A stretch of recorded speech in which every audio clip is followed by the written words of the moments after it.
ക്രൂവിന്റെ പുതിയൊരു ക്ലാസ്സിലേക്ക് എല്ലാവർക്കും സ്വാഗതം.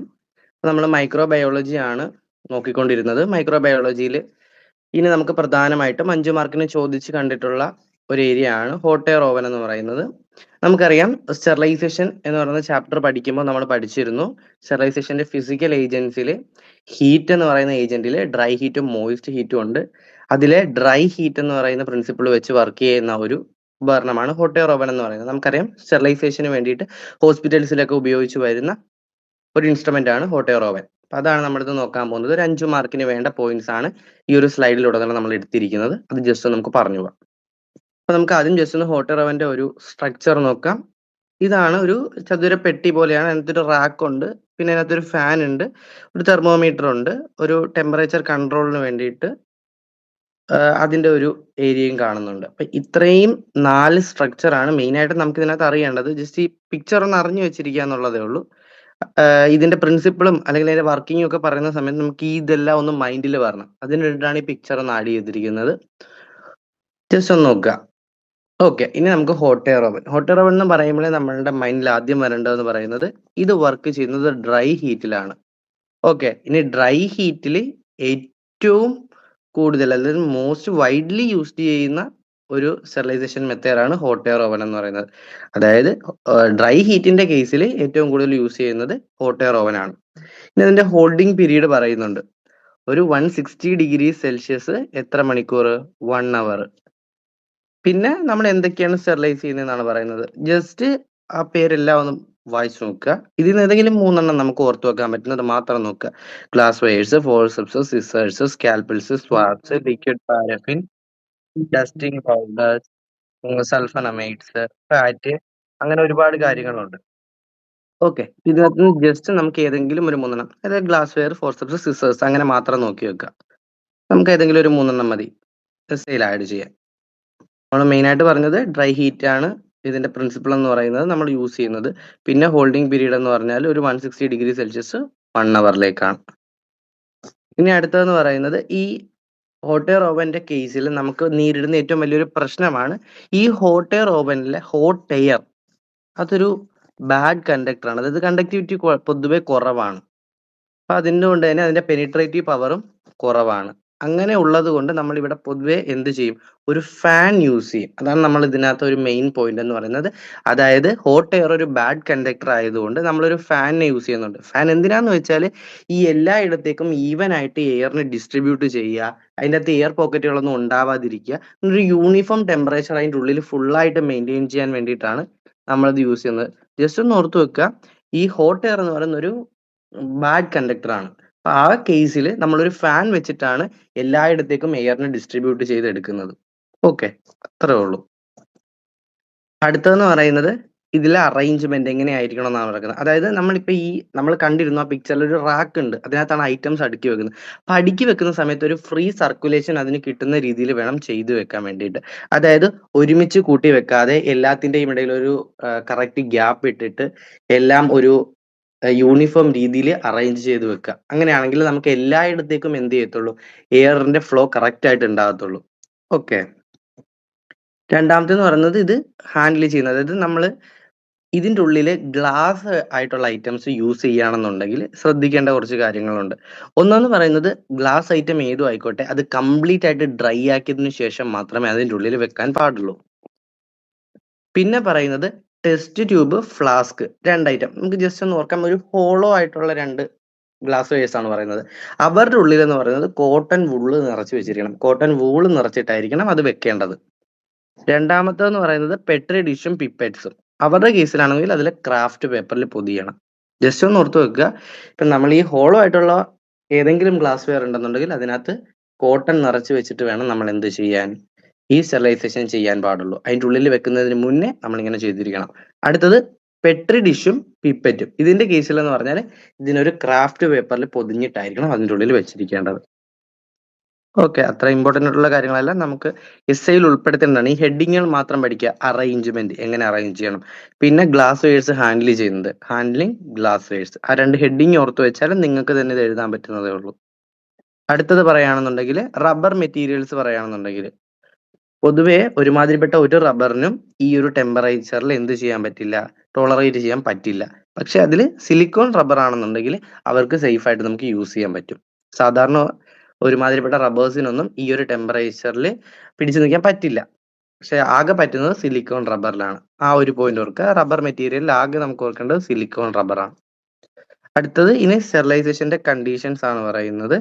അത് 2 കേസ് പറയുന്നുണ്ട്. അത്ര ഇമ്പോർട്ടന്റ് അല്ല. ജസ്റ്റ് ഒന്ന് ഓർത്ത് വെക്കുക. നമുക്ക് മെയിൻ ആയിട്ട് പഠിക്കേണ്ടത് നമ്മുടെ 160°C 1 അവർ തന്നെയാണ്. പക്ഷേ അത് കൂടാതെ ഒന്ന് ഓർത്ത് വെക്കുക, കട്ടിംഗ് ഇൻസ്ട്രുമെന്റ്സ്, അതായത് ഒഫ്താൽമിക് സർജറിക്കൊക്കെ ഉപയോഗിക്കുന്ന കട്ടിംഗ് ഇൻസ്ട്രുമെന്റ്സിന്റെ കേസിൽ 150°C 2 അവേഴ്സിലും, പിന്നെ ഓയില്, ഗ്ലിസറോൾ, ഡസ്റ്റിംഗ് പൗഡേഴ്സ്. നമ്മൾ ജസ്റ്റ് ഓർത്ത് വെക്കുക, നമ്മുടെ ഇൻസ്ട്രുമെന്റ്സ് ഒന്നും അല്ലാത്ത ഓയില്, ഗ്ലിസറോൾ, ഡസ്റ്റിംഗ് പൗഡർ, അങ്ങനത്തെ ഒരു 3 കേസ് അത് മാത്രം ഒന്ന് ഓർത്ത് വെക്കാം. അതിനാണെങ്കിൽ അത്രയും ടെമ്പറേച്ചറിന്റെ ആവശ്യം വരുന്നില്ല. അതായത് 1 മണിക്കൂർ മതി. അതായത് 150°C തന്നെയാണ്, 1 അവർ മതി. അതൊന്ന് ഓർത്ത് വെക്കുക. ഓക്കെ. അപ്പൊ റബ്ബർ മെറ്റീരിയലിൽ സിലിക്കോൺ റബ്ബർ സേഫ് ആയിട്ട് യൂസ് ചെയ്യാന്ന് പറഞ്ഞു. സ്റ്റെറിലൈസേഷന്റെ കണ്ടീഷൻ പറയുന്ന സമയത്ത് സാധാരണ കട്ടിംഗ് ഇൻസ്ട്രുമെന്റ്സ് ഒക്കെ ആണെന്നുണ്ടെങ്കിൽ 180°C ആണെങ്കിൽ 2 മണിക്കൂറും, പിന്നെ ഈ ഓയില്, ഗ്ലിസറോൾ അതിന്റെയൊക്കെ കേസ് വരുമ്പോഴേക്കും അത് ഏകദേശം 1 അവറും മതി. അടുത്തതെന്ന് പറയുന്നത് കൂളിംഗ്. നമുക്ക് എല്ലാവർക്കും അറിയാം, ഇതൊരു ഏകദേശം ഒരു 160°C ചൂടാക്കുന്ന ഒരു ഉപകരണമാണ്. അതുകൊണ്ട് അതിനെ പെട്ടെന്ന് തുറക്കരുത്. അതായത് ഇത്രയും ചൂടുള്ള ഒരു ഇൻസ്ട്രുമെന്റ് ആയതുകൊണ്ട് തന്നെ അതിനെ പെട്ടെന്ന് തുറക്കരുത്. പിന്നെ ഏകദേശം ഒരു 2 മണിക്കൂറെങ്കിലും അത് കൂളാക്കാൻ വെക്കണം. ഇത് എന്തിനാന്ന് വെച്ചാൽ നമുക്കറിയാം, ഒരു ടെമ്പറേച്ചർ ഡിഫറൻസ് ഉണ്ടാകുന്ന സമയത്ത് ഈ ഗ്ലാസസ് ഒക്കെ ക്രാക്ക് ആകാനുള്ള ഒരു ചാൻസ് ഉണ്ട്. നമുക്കറിയാം, ഇപ്പം നല്ല തണുത്ത ഒരു ഗ്ലാസ്സിലേക്ക് നല്ല തിളച്ച വെള്ളം ഒഴിച്ചാൽ ചിലപ്പോൾ ആ ചില്ല് ഗ്ലാസ് പൊട്ടിപ്പോകും. അതേപോലെ നമ്മൾ ഈ ഒരു ടെമ്പറേച്ചർ ഡിഫറൻസ് പെട്ടെന്ന് ഒരു പീക്ക് ടെമ്പറേച്ചർ ഡിഫറൻസ് വന്നാൽ ക്രാക്ക് ആകാനുള്ള ചാൻസ് ഉണ്ട്. അതിന് വേണ്ടിയിട്ടാണ് നമ്മളിങ്ങനെ കൂളാക്കുന്നത്. അടുത്തത് സ്റ്റെറിലൈസേഷന്റെ കൺട്രോൾ ആണ്. അതായത് നമ്മൾ ഈ സ്റ്റെറിലൈസേഷനെ വിലയിരുത്താൻ പോണത്, ഓക്കെ, ഈ ഇൻസ്ട്രുമെന്റിന് സ്റ്റെറിലൈസേഷൻ എത്രത്തോളം ഉണ്ട്, അല്ലെങ്കിൽ കറക്റ്റ് ആയിട്ട് നടക്കുന്നുണ്ടോ എന്ന് നോക്കുന്നതാണ്. അത് നമുക്ക് 2 രീതിയിൽ യൂസ് ചെയ്യാം. ബയോളജിക്കലും ഉണ്ട്, കെമിക്കലും ഉണ്ട്. ഈ 2 ഇൻഡിക്കേറ്ററും വെച്ചിട്ട് നമ്മളുടെ സ്റ്റെറിലൈസേഷന്റെ എഫക്റ്റീവ്നെസ് നമുക്ക് നോക്കാം. അതാണ് ഇനി പറയാൻ പോകുന്നത്. ബയോളജിക്കൽ എന്ന് പറയുമ്പോൾ നമുക്ക് ഓർത്ത് വെക്കേണ്ട ഒരു പേരുണ്ട്. അതാണ് ക്ലോസ്ട്രീഡിയം ടെറ്റനി. അതായത് ക്ലോസ്ട്രീഡിയം ടെറ്റനിയുടെ സ്പോർസിനെയാണ് നമ്മൾ യൂസ് ചെയ്യുന്നത്. ഈ സ്പോർസിനെ നമ്മൾ എന്ത് ചെയ്യുമെന്ന് വെച്ചാൽ പേപ്പർ സ്ട്രിപ്പിനകത്ത് വെച്ചിട്ട് അതിനൊരു എൻവലപ്പിന്റെ ഉള്ളിലാക്കി ഈ സ്റ്റെറിലൈസേഷൻ നടക്കുന്ന ഹോട്ട് എയർ ഓവനിൽ വെക്കും. എന്നിട്ട് ഈ സ്റ്റെറിലൈസേഷൻ ചെയ്ത് കഴിഞ്ഞിട്ട് നമ്മൾ എന്ത് ചെയ്യും, അതിനെ ചെക്ക് ചെയ്ത് നോക്കും. അതായത് സ്പോർസ് ചത്തോ, അല്ലെങ്കിൽ സ്പോർസ് ഇനി മിച്ചമുണ്ടോ, കറക്റ്റ് ആയിട്ട് എല്ലാം ഡിസ്ട്രോയ് ആയോ എന്ന് നമ്മൾ നോക്കും. അതിനെയാണ് ഈ ബയോളജിക്കൽ ഇൻഡിക്കേറ്റർ കൊണ്ട് ഉദ്ദേശിക്കുന്നത്. അതായത് നമ്മൾ ക്ലോസ്ട്രീഡിയം ടെറ്റനിയെ എന്ത് ചെയ്യും, ഇതിന്റെ ഉള്ളിൽ സ്റ്റെറിലൈസേഷൻ നടക്കുന്ന ഹോട്ട് എയർ ഓവന്റെ ഉള്ളിൽ വെച്ചിട്ട് സ്റ്റെറിലൈസേഷൻ ചെയ്യും. ഈ സ്റ്റെറിലൈസേഷൻ കഴിഞ്ഞതിന് ശേഷം ആ ക്ലോസ്ട്രീഡിയം ടെറ്റനിയുടെ കണ്ടീഷൻ എന്താണെന്ന് നോക്കും. അങ്ങനെയാണ് നമ്മൾ എന്ത് ചെയ്യുന്നത്, ഇത് ഈ സ്റ്റെറിലൈസേഷൻ എഫക്റ്റീവ് ആണോ അല്ലയോ എന്ന് വിലയിരുത്തുന്നത്. അതാണ് ഇവിടെ താഴെ നമ്മൾ ബോക്സ് എഴുതിയിരുന്നത്.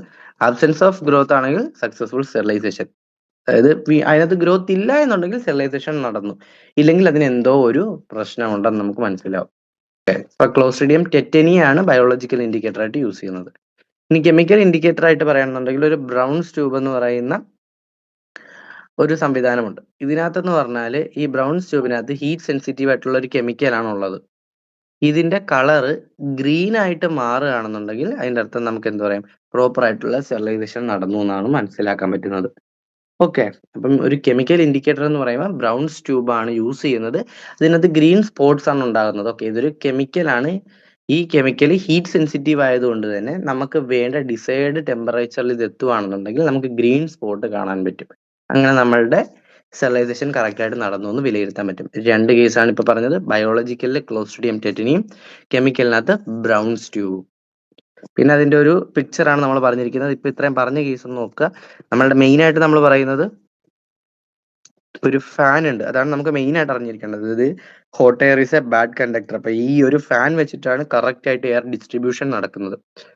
പിന്നെ അതിന്റെ ഒരു കൺട്രോൾ പാനൽ പറയുന്നുണ്ട്, ലോഡിങ് പറയുന്നുണ്ട്, പിന്നെ ഡോർ. ബാക്കിയൊന്നും നമുക്ക് അത്ര ഇമ്പോർട്ടന്റ് ആയിട്ടുള്ള കാര്യമല്ല. ഈ പിക്ചറിൽ നമുക്ക് പിക്ചർ വരയ്ക്കണമെന്നൊന്നുമില്ല, പക്ഷെ ഒരു 5 മാർക്കിന് ചോദിക്കുമ്പോൾ ഇതിന്റെ മൊത്തം ആ ഒരു സ്ട്രക്ചർ നമുക്കൊന്ന് എക്സ്പ്ലെയിൻ ചെയ്യാൻ പറ്റണം. അതിന് വേണ്ടിയിട്ടാണ് ഇത് പറയുന്നത്. ഓക്കെ, നമുക്ക് ജസ്റ്റ് ഒന്നുകൂടി ഒന്ന് നോക്കാം. ഇതാണ് നമ്മുടെ ഒരു പിക്ചർ. ജസ്റ്റ് ആ പിക്ചറിൽ എന്തൊക്കെയാണ് അറേഞ്ച് ചെയ്തിരിക്കുന്നത്. ഇതിനകത്തൊരു റാക്കും ഫാനും ഉണ്ട്. അത് മാത്രം നമ്മൾ മെയിനായിട്ട് നോക്കുക. ഡ്രൈ ഹീറ്റ് ആണ് യൂസ് ചെയ്യുന്നത്. 160°C ഫോർ 1 അവർ. പിന്നെ നമ്മൾ പറഞ്ഞു ഹോട്ട് എയർ ബാഡ് കണ്ടക്ടർ ആണെന്ന് പറഞ്ഞിട്ടുണ്ട്. പിന്നെ ഒരു കറക്റ്റ് ആയിട്ടുള്ള എയർ സർക്കുലേഷൻ കിട്ടുന്ന രീതിയിലാണ് അറേഞ്ച് ചെയ്യാൻ വേണ്ടിയിട്ട്. പിന്നെ ഹോളോ ആയിട്ടുള്ള ഇൻസ്ട്രുമെന്റ്സ് യൂസ് ചെയ്യുന്ന സമയത്ത് കോട്ടൺ വൂൾ യൂസ് ചെയ്യുക.